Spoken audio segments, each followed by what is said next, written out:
نہیں کر سکتے ہیں، ہم بے بس ہیں۔ تو کیا ایسا وقت آ گیا ہے ہماری قوم کے اوپر، کیا ہم اتنے ہی جو ہے وہ بے بس ہو گئے ہیں کہ ہم ان دو ٹکے کے خرکاروں کے جو ہے وہ خوف سے لرزاں رہتے ہیں؟ ادھر سے موٹر سائیکل پہ گزر گیا ہے، ادھر سے آ رہا ہے، آ کے پوچھ رہا تھا کہ یاسف کے ابے کا کیا نام ہے، اس کے گھر میں کتنے لوگ رہتے ہیں۔ کیا ان باتوں سے ہی ہم ڈر جائیں گے اور آزادی کی تحریک سے پیچھے ہٹ جائیں گے؟ اگر یہی کچھ کرنا ہے تو بہتر ہے کہ اپنی اپنی قبریں خود کھود کے اس میں لیٹ جائیں اور اپنی عورتوں کو کہیں کہ اس پہ مٹی ڈال دو، ہم تمہاری حفاظت نہیں کر سکتے ہیں۔ ایسا بھی ہوا ہے تاریخ میں۔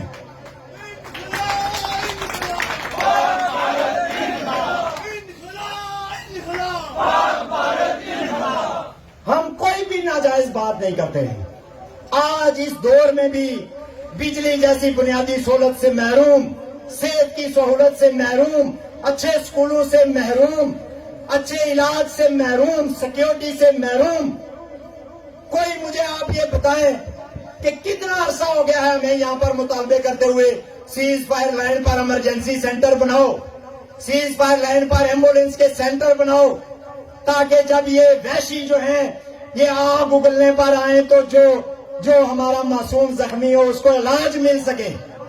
11 کروڑ 60 لاکھ روپے کی گاڑی بیرسٹر سلطان جو لوگوں کی آنکھوں میں دھول چونکتا رہتا ہے، میں جا رہا ہوں کشمیری جو ہے وہ مسئلے کو وہ کرنے کے لیے، لندن میں یاسین ملک کی رہائی کے لیے گیا، وہاں سے آرڈر جاری کیا کہ صدر آزاد کشمیر نے بیرسٹر سلطان محمود کے لیے 11 کروڑ 60 لاکھ کی گاڑی کی منظوری دی ہے۔ خود صدر ہے، خود ہی لکھ رہا ہے، صدر آزاد کشمیر نے یعنی اپنے لیے 11 کروڑ 60 لاکھ کی منظوری دی ہے۔ 11 کروڑ 60 لاکھ میں سے اس پوری سیز فائر لائن پر آپ کے لیے ایمرجنسی سینٹر بھی بن سکتے ہیں، ایمبولینسیں بھی آ سکتی ہیں۔ 1 کروڑ روپے میں 5 ایمبولینسیں آتی ہیں اور 11 کروڑ روپے میں 55 ایمبولینس آ جائے گی۔ 1 کروڑ سے 2 کروڑ روپے میں بہترین ڈسپینسری بن جاتی ہے۔ 11 کروڑ روپے میں 5 بڑی ڈسپینسریاں جن کو بیسک ہیلتھ یونٹ کہتے ہیں وہ بن جائیں گی۔ ان کی ترجیحات کیا ہیں اس سے آپ اندازہ لگا لیجئے۔ میں پرسوں ہم ترالکھل میں تھے تو وہاں ایک مفتی صاحب آئے تقریر کرنے کے لیے، انہوں نے چیلنج کیا، انہوں نے کہا پوری ریاست جموں کشمیر میں سے ایک ایسا سائنسدان بتا دیں کہ جو دنیا جس کو سائنسدان مانتی ہو کہ یہ دنیا کے لیے کام کر رہا ہے، ایک لیڈر بتا دیں کہ جو اس لیول کا ہو کہ جس کا دنیا احترام کرتی ہو۔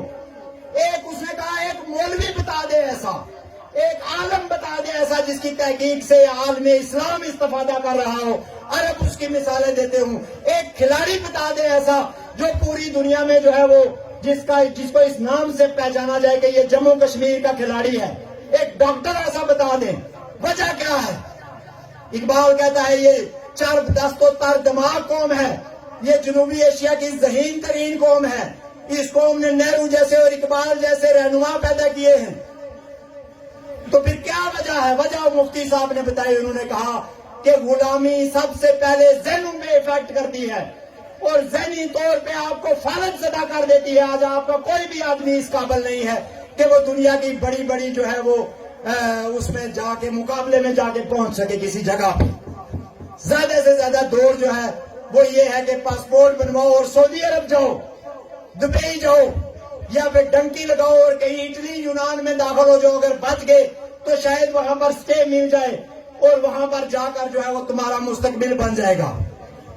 کوئی 10,000 20,000 لوگ ایسے ہوں گے، میں آپ کو بتا رہا ہوں دعوے کے ساتھ کہ گزشتہ 30 سال میں جنہوں نے مجھے فون کیے کہ ہم یورپ میں داخل ہو گئے ہیں، ہمیں کاغذ چاہیے، لبریشن فرنٹ کی ممبرشپ چاہیے تاکہ ہم یہاں پر مظلوم بن کر سٹے لے سکیں۔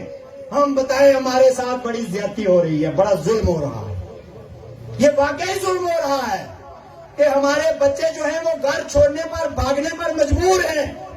یہ نظام انہوں نے 75 سال میں یہ جو بیٹھے ہوئے نا جو کہتے ہیں ہمارے آباء و اجداد نے فلاں کیا تھا اور فلاں کیا تھا، یہ نظام انہوں نے دیا ہے۔ مان لیا تمہارے آباء و اجداد نے کیا تھا، تم کس کی پیداوار ہو کہ تم ہمارا یہ اشر کر رہے ہو؟ اگر تمہارے آبا و اجداد اتنے اچھے تھے، اتنے بہادر اور اتنے نیک تھے، تو تم کیا چبلے پیدا ہو گئی ہو آگے؟ بہادروں کے گھر تو بہادر پیدا ہوتے ہیں، غیرت مندوں کے گھر تو غیرت مند پیدا ہوتے ہیں. یہ تلوے چاٹنے والے کہاں سے آ گئے؟ یہ ہم نے بنائے ہیں قبیلوں کے نام پر، برادریوں کے نام پر. قبیلے کی پاک ہو، برادری کی پاک.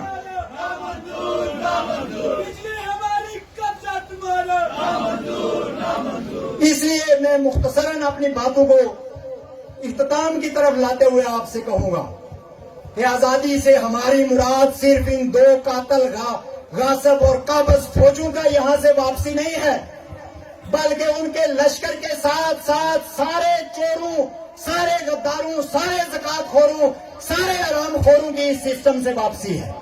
یہ ہے آزادی. جب ہم تھانے میں جائیں تو تھانے والا اٹھ کے سلام کرے اور بولے کہ کیا پریشانی ہے آگے آپ مجھے بتائیں. جب جج کے سامنے جائیں تو وہ ہمیں انصاف دے. جب دکان پہ جائیں تو ہمیں پتہ چلے کہ یہاں پہ کوئی حکومت ہے، یہاں پہ کوئی نظام ہے، یہ مال چالی نہیں ہے، یہ 2 نمبر نہیں ہے، یہ زیادہ قیمت والا نہیں ہے، یہ ناجائز نہیں ہے. تب پتہ چلتا ہے کہ آپ آزاد ہیں. آپ جائیں یورپ کے اندر، آپ کو پتہ چلے گا کہ حکومت کیا ہوتی ہے، انتظامیہ کیا ہوتی ہے، پولیس کیا ہوتی ہے، آزادی کیا ہوتی ہے، انصاف کیا ہوتا ہے. آپ جائیں گے کسی معاشرے میں تو آپ کو پتہ چلے گا. یہاں تو پتہ ہی نہیں ہے کہ یہ کیا ہے. تو ہماری یہ جو لڑائی ہے، اس لیے ہم کہتے ہیں کہ آپ کے بچوں کے مستقبل کی لڑائی ہے، اس لیے کہ یہ لڑائی ظلم کے خلاف ہے، یہ ناانصافی کے خلاف ہے، یہ بدماشی کے خلاف ہے، یہ غنڈہ گردی، اجارہ داری کے خلاف ہے، یہ سیاست پر اور معاشرے پر ان طاقتور بالادست مفاد پرستوں اور سہولت کاروں کے خلاف ہے. یہ چھوٹے چھوٹے قبائل، چھوٹی چھوٹی مسکین لوگوں کو، غریب لوگوں کو دبانے کے خلاف ہے. یہ سب کو برابر کرنے کے لیے اس ریاست میں ہندو بھی رہتے ہیں، سکھ بھی رہتے ہیں، اکثریت میں مسلمان رہتے ہیں، مسلمانوں کے اندر بھی بے شمار قبیلے، قبائل، علاقے ہیں. یہ سب کو ایک لیول پہ لانے کے لیے، سب کو برابری کی سطح پر اس ریاست کا شہری بنانے کی تحریک ہے. اور یہ ان کے مفاد میں اس لیے نہیں ہے، اس لیے کہ یہ چاہتے ہیں لوگ تقسیم رہیں، یہ چاہتے ہیں کہ لوگ جو ہے ان کے محتاج رہیں. اور یہ سارا سسٹم جو ہے وہ ہندوستان اور پاکستان ان کو مراعات دے کر جو ہے وہ چلا رہے ہیں. اسی لیے ان کا ہر بیان ان کی قابضوں کی تعریف و توصیف سے شروع ہوتا ہے. ان کا ہر حلف ان کی تعریف و توصیف سے شروع ہوتا ہے. یہ اپنے گھر کی حفاظت کا حلف نہیں اٹھاتے. یہ جب حلف اٹھاتے ہیں اپنے عہدے کا تو کہتے ہیں ہم مملکت پاکستان کے وفادار رہیں گے، ہم جو ہے پاکستان کے نظریہ پاکستان کے وفادار رہیں گے.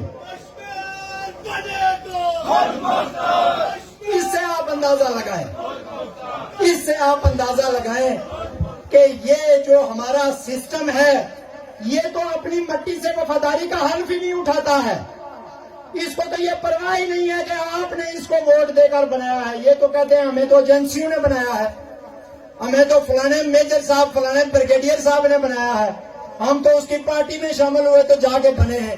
جب آپ کی مٹی سے حلف نہیں ہے، جب آپ سے کوئی حلف اور وفاداری کا کوئی تقاضا نہیں ہے، تو پھر ان سے کوئی توقع رکھنا اور یہ سوچنا کہ یہ آپ کے ساتھ کھڑے ہوں گے، یہ بھی ہم میں سے ہیں اور ہم جیسے ہیں، یہ دنیا کے ہر مقدس نظریے کی توہین ہے. پیغمبر کے گھر سے بھی لوگ جو تھے ان کے ساتھ نہیں چلے، پیغمبر کے جو ساتھ چلنے والے تھے ان کے گھروں سے لوگ ساتھ نہیں چلے، تلواریں نکل گئی، ایک دوسرے کے مقابل کھڑے ہو گئے. کسی نے نہیں کہا بدر میں کہ یہ جو سامنے کھڑے ہیں یہ ہم میں سے ہیں. چاچے کے سامنے بھتیجے کھڑے تھے، بھائی کے سامنے بھائی کھڑا تھا، کسی نے نہیں کہا یہ جو کھڑا ہے یہ ہم میں سے ہے. آج ان چوروں کے لیے ہم کیسے یہ کہیں کہ یہ ہم میں سے ہیں؟ یہ ہم میں سے نہیں ہیں، یہ پاکستان اور ہندوستان میں سے ہیں. یہ وہاں کی پیداوار ہے، کوئی دہلی کی، کوئی لاہور کی، کوئی کراچی کی، کوئی مدراس کی پیداوار ہے. یہ رہتے بھی وہی ہیں، رہنا بھی وہی پسند کرتے ہیں. ان سے ناتا توڑ کر لوگوں سے ناتا جوڑنا ہوگا، اپنے عوام سے جو یہاں رہتے ہیں. یہ آزادی کی تحریک ہے، یہی وہ فلسفہ ہے جس کے یہ گرد عمارت کھڑی ہے. اور مت اسے داغدار ہونے دیجئے، مت اپنے کانوں کو ایسی صداؤں سے آشنا کیجئے جو آپ کو یہ بتائیں کہ یہ انڈیا کے ایجنٹ ہیں، اور اس طرف بتائیں کہ یاسین ملک پاکستان کا ایجنٹ ہے، علی گیلانی پاکستان کا ایجنٹ ہے، آسیہ اندرابی پاکستان کی ایجنٹ ہے، بابو سنگھ پاکستان کا ایجنٹ ہے. انڈیا پورا یہ کہتا ہے جو آزادی کی بات کرنے والا ہے وہ پاکستان کا ایجنٹ، پاکستان کہتا ہے جو آزادی کی بات کرنے والا ہے وہ انڈیا کا ایجنٹ. ایسی کانوں کو اپنی سماعتوں سے، ایسی آوازوں کو اپنی سماعتوں سے دور رکھیے. اپنے بچوں کو وہ بتائیے جو ان کا بہتر مستقبل ہے، ان کے لیے اپنی کہانیاں تعمیر کیجیے. ان کو محمد بن قاسم کی، محمود غزنوی کی، طارق بن زیاد کی سٹوریاں نہ سنائیں، اس لیے کہ انہوں نے اپنی قوموں کے لیے قربانی دی ہے. تو بچے آپ سے پوچھ سکتے ہیں، ہم بچے پوچھتے ہیں کہ ہمارے کون سے ہیروز ہیں یہاں پہ جو آپ روز تقریریں کرتے ہیں کہ جی کشمیر اور ریاست اور ملک اور تاریخ اور یہ اور وہ. تو ہمارے ہیرو کون سے ہیں؟ ہماری تاریخ میں اس طرح کے لوگ کیوں نہیں ہیں؟ کیوں ہمارے ہر گاڑی کے پیچھے ارطغرل قبیلے کا IYI جو ہے وہ لگا ہوا ہے؟ کیوں ہر گاڑی کے پیچھے صدام حسین کی تصویر لگتی ہے، یا ضیاء الحق کی لگتی ہے، یا ملا عمر کی لگتی ہے؟ جب پاس کچھ نہ ہو تو پھر باہر سے لانا پڑتا ہے. سوئی بھی باہر سے، صابن بھی باہر سے، پنڈی بھی باہر سے، توری بھی باہر سے، ٹماٹر بھی باہر سے، تو پھر ہیرو بھی باہر سے، پھر کرکٹ ٹیم بھی باہر والی، پھر سائنسدان بھی باہر والے، پھر سیاستدان بھی باہر والے. بلاول کے نعرے، اس کے نعرے، اس کے نعرے. جن کو اپنے ملک میں جوتیاں پڑ رہی ہیں ان کے پوسٹر ہمارے گھروں میں لگے ہوئے. کوئی تعلق ہی نہیں ہے، کوئی رشتہ ہی نہیں ہے. ایک ہی رشتہ ہے ظالم اور مظلوم کا، قابض کا اور محکوم کا. اس رشتے کے تحت جو ہے وہ یہ سارا کچھ چل رہا ہے. اپنی سٹوریاں بنائیے، اپنی تاریخ بنائیے، تاکہ کل آپ کی نسلیں پڑھ سکیں کہ 22 جولائی کو جب ریاست جموں کشمیر کے لاکھوں لوگ 33 نوٹ پر پہنچے تو اس وقت قبضے کی دیواریں ہل گئی. اس وقت انڈیا پاکستان جو ہے وہ بات کرنے پہ آمادہ ہو گئی. قدم بڑھاؤ، ہم تمہارے ساتھ ہیں، وطن بچاؤ، ہم تمہارے اور میں کہنا چاہتا ہوں یہ جو آزاد کشمیر کے حکمران ہیں اور جو یہاں کی ایڈمنسٹریشن ہے، اپنی مٹی سے لیے ہوئے نمک کو حلال کرو، اس نمک کا حق ادا کرو. یہ ایسی ریاست جو تم نے بنائی ہے یہ لوگوں کو نہیں پال رہی، یہ تمہیں پال رہی ہے، یہ بیوروکریسی کو پال رہی ہے. یہ جو 49 چور بیٹھے ہوئے ہیں مظفر آباد کی اسمبلی میں یہ ان کو پال رہی ہے.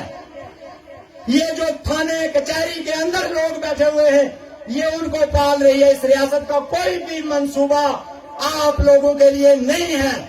تو جن کو یہ ریاست 75 سال سے پال رہی ہے، آج وقت ہے کہ اپنی مٹی سے نمک کا حق ادا کریں، نمک حلالی کریں، نمک حرامی مت کریں.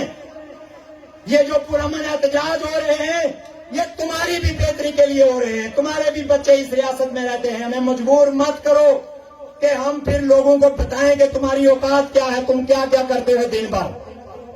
یہ مجبور مت کرو اور مت جو ہے وہ آزادی کی تحریک کے راستے میں رکاوٹ ڈالو، اس لیے کہ تم نے یہ کہا لوگوں سے کہ ہم نے یہ بیس کیمپ بنایا ہے، ہم نے آزادی کی لڑائی لڑ کے تو جو ہے یہ خطہ آزاد کروایا ہے.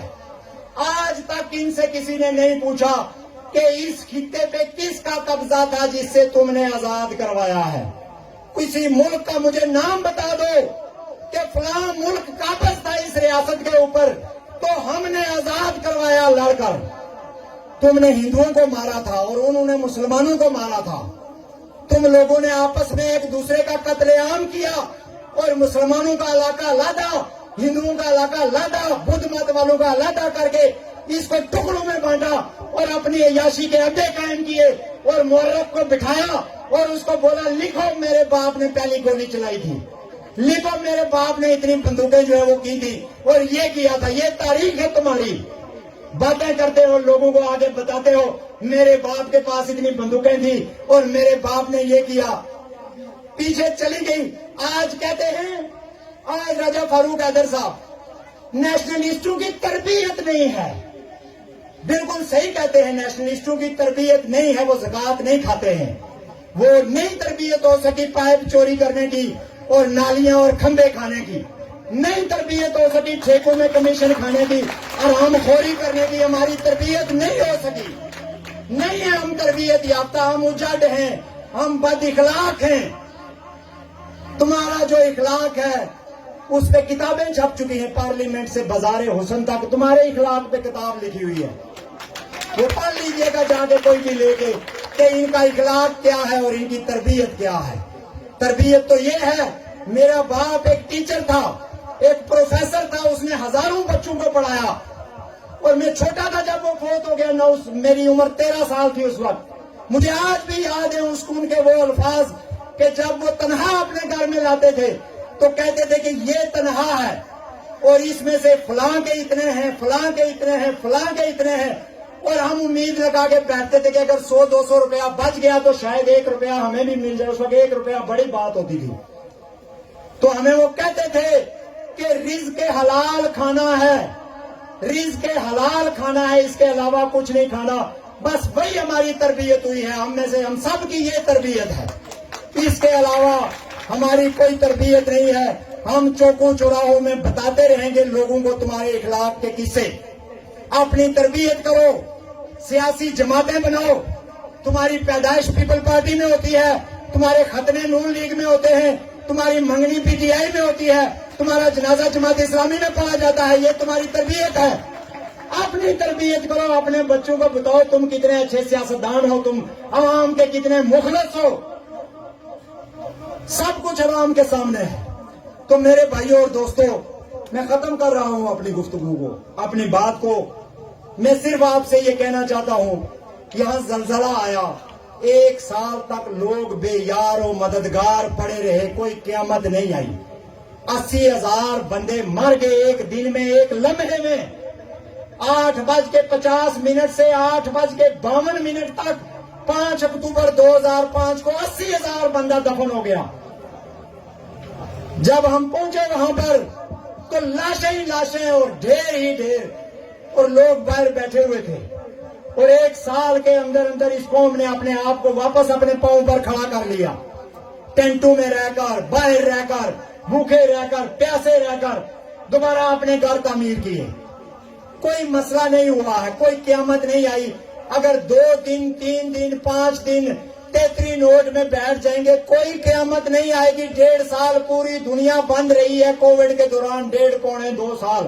ابھی کل کی بات ہے یہ. گھروں سے باہر نہیں نکل پاتے تھے، نوکری پہ نہیں جاتے تھے، جن کے جو نوکر تھے ان کو کہا گیا گھروں میں بیٹھ کے کام کرو. کوئی قیامت نہیں آئی. کوئی ایسا معاملہ نہیں ہے جو رک جائے گا. یاسین ملک کی 1 ماں ہے بوڑھی بیمار، 1 بیوہ بہن ہے، اکیلا بھائی ہے، 1 چھوٹی بچی کوئی 10 سال ہو گئے ہیں اس کی شکل نہیں دیکھی، پیدا ہوئی تو اس کے بعد جیل میں ہی ہے. کوئی قیامت نہیں آئی ہے، وہ بھی لڑ رہا ہے. تو اگر آپ 5 دن وہاں چل کے بیٹھ جائیں گے، نظام زندگی نہیں رکنے والا ہے. قبرستان میں نے آپ کو کہا نہیں روک سکے، نظام زندگی کو کوئی نہیں روک سکتا ہے. ہمارے بچے بھوکے نہیں مریں گے، کوئی ہمارے گھروں میں چوریاں نہیں کرے گا، کوئی کام نہیں رکے گا. یہ بہانے، یہ سستی، یہ کاہلی جو ہے، یہ بیسیکلی سبب ہے ہماری غلامی کی طوالت کا.